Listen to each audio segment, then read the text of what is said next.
Bonjour tout le monde, je m'appelle Julien, je suis agent de développement chez Action Logement Lanaudière.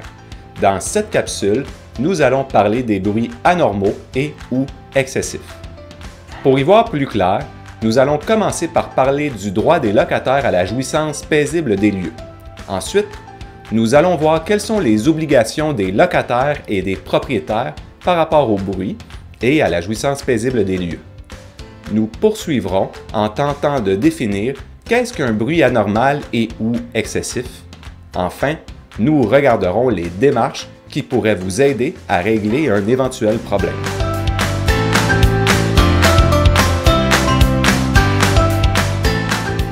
Le droit à la jouissance paisible des lieux, qu'est-ce que c'est que ça? En fait, c'est juste une façon un peu stylée de dire que les locataires ont le droit d'être bien dans leur logement. Pour ce faire, plusieurs facteurs doivent être réunis. Par exemple, le logement est en bon état, il est sécuritaire et il est paisible. Ce dernier point inclut qu'il n'y a pas de bruits anormaux et ou excessifs qui troublent les locataires et les empêchent d'être bien chez eux. Il y a toutes sortes d'autres facteurs qui entrent en ligne de compte quand on parle de la jouissance paisible des lieux, mais nous allons nous concentrer sur les bruits. Lorsque vous n'avez pas la pleine jouissance paisible des lieux dans votre logement, vous avez des recours. Nous y reviendrons. On vient de voir que les locataires ont le droit à la jouissance paisible des lieux. Mais comme vous le savez, qui dit droit dit aussi obligation. Premièrement, sachez que les propriétaires ont l'obligation de procurer aux locataires la jouissance paisible des lieux. Cette obligation exige des proprios qu'ils règlent les situations problématiques. Il ne suffit pas d'essayer. Que le problème soit une question de réparation, d'insalubrité ou un conflit concernant les aires communes dans l'immeuble, le propriétaire ne peut pas s'en laver les mains.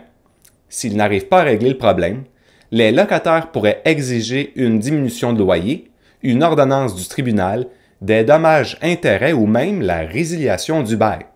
Nous allons voir tout cela plus en détail dans quelques minutes. Mais les locataires ont aussi des obligations par rapport à la jouissance paisible des lieux. Ils et elles ne doivent pas troubler la jouissance paisible des autres locataires. Si c'est vous qui êtes responsable des bruits dérangeants dans l'immeuble, vous pourriez vous aussi faire face à des conséquences décidées par le tribunal administratif du logement, telles recevoir une ordonnance, devoir payer des dommages-intérêts ou pire, perdre votre logement. Donc, on l'a vu, vous avez le droit d'être bien chez vous et il ne devrait pas y avoir de bruit dérangeant pour vous en empêcher.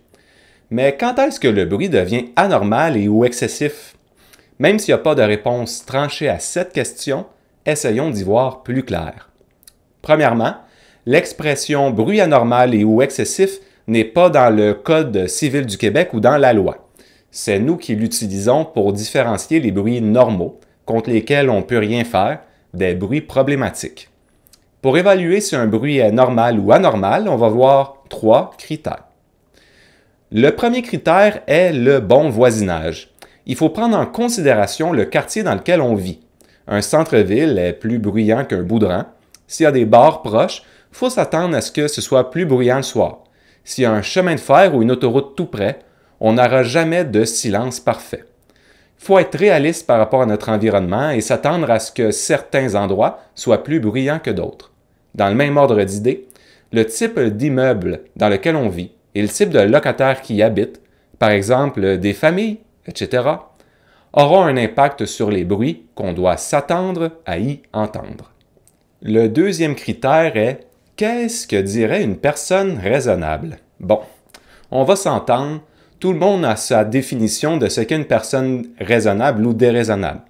Ce qu'on veut dire par là, c'est qu'il faut essayer d'être neutre et objectif dans notre évaluation des bruits. Quel est votre degré de tolérance? Des personnes dormiront très bien juste à côté d'un chantier de construction. D'autres exigent des locataires du haut qui ne portent pas de souliers. Ça, c'est 2 extrêmes et il faut trouver un juste milieu. Autre aspect, est-ce qu'il y a quelque chose qui modifie notre perception des bruits? Par exemple, une situation de conflit. Si je suis en chicane avec mon voisin, c'est possible que je vois le moindre bruit comme étant une provocation. Alors que si nous sommes amis, il pourra organiser des gros parties sans que ça me dérange. Encore là, il faut chercher le juste milieu.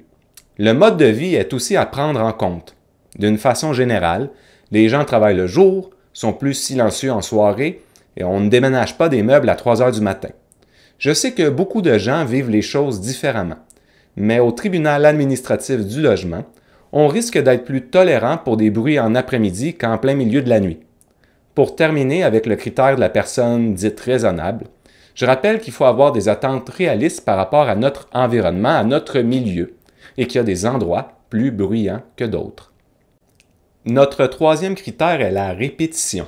D'une façon générale, un bruit dérangeant qui ne se produit qu'une seule fois ne sera pas considéré problématique. Par exemple, une chicane de couple dans le logement voisin, ça peut déranger, mais ça passe.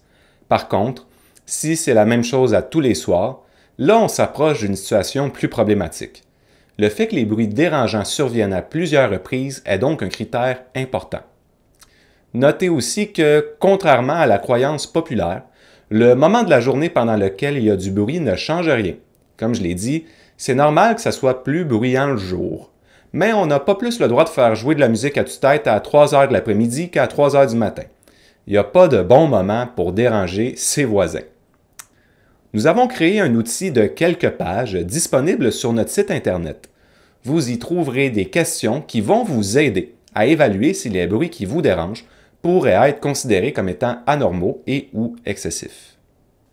Bon, après avoir bien évalué la situation, vous en arrivez à la conclusion que les bruits que vous entendez sont anormaux et ou excessifs.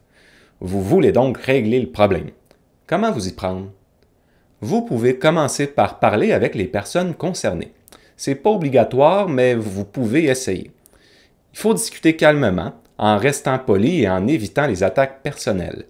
Si les autres personnes ont de l'ouverture, vous pouvez faire une entente à l'amiable ou passer par un processus de médiation. Toute cette démarche permet de préserver vos relations en favorisant la discussion plutôt que le conflit. Ça vous permettra de mieux comprendre les personnes qui font un bruit dérangeant et inversement, elles comprendront mieux l'impact de leur comportement sur vous. Enfin, si cette démarche fonctionne, vous réglerez le problème beaucoup plus rapidement qu'en allant au tribunal. Si d'en parler directement avec les personnes concernées ne fonctionne pas ou que vous n'êtes pas à l'aise de le faire, vous devez aviser votre propriétaire que vous n'avez plus la pleine jouissance paisible des lieux. Vous pouvez commencer par l'avertir d'une façon informelle, par exemple en discutant avec lui, en l'appelant, en lui envoyant un courriel. Rappelez-vous, dès qu'il est avisé, il est responsable de régler le problème. Pas d'essayer de le régler, mais bien d'y arriver. S'il n'agit pas après que vous l'ayez averti, la prochaine étape légale est de lui envoyer une mise en demeure. Consultez notre documentation sur le sujet pour en savoir plus. Sachez que dans les causes concernant la jouissance paisible des lieux, dont le bruit, la mise en demeure est souvent absolument nécessaire avant d'ouvrir un dossier au tribunal administratif du logement. Il se peut que votre propriétaire réagisse et règle le problème après avoir reçu votre mise en demeure. Mais si ce n'est pas le cas, vous pouvez maintenant déposer une demande au tribunal administratif du logement. Sachez que c'est une procédure qui exige beaucoup de travail. Consultez nos autres vidéos pour en savoir plus. Pour bien vous préparer à votre audience, vous devez monter la preuve. Quelques trucs pour y arriver. Notez chaque événement avec la date, l'heure et une description pour avoir un historique précis à présenter au tribunal. Des enregistrements, des photos et surtout des témoins peuvent venir supporter votre propos et renforcer votre crédibilité. Que pouvez-vous demander au tribunal? Eh bien, pour commencer, vous pouvez exiger une diminution de loyer pour toute la période pendant laquelle vous n'aviez pas la jouissance paisible des lieux. Attention, même si vous croyez avoir droit à une diminution, continuez à payer votre loyer au complet, sans exception, jusqu'à ce que le tribunal rende un jugement. Vous pouvez aussi demander au tribunal d'émettre une ordonnance, c'est-à-dire d'ordonner à votre propriétaire de vous procurer la pleine jouissance paisible des lieux. Si la situation est très grave et que vous sentez que votre proprio ne fera rien, vous pouvez demander la résiliation du bail, ce qui implique de devoir trouver un autre logement, donc soyez prudent et prudente. Enfin, vous pourriez demander des dommages-intérêts moraux si la situation a eu un impact sur votre vie et que vous êtes en mesure de le prouver.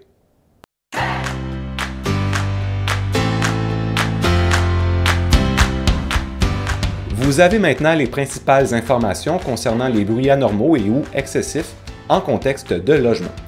Consultez toute notre documentation ou contactez nos intervenants et intervenantes pour avoir toute l'info sur vos droits. Bonne chance!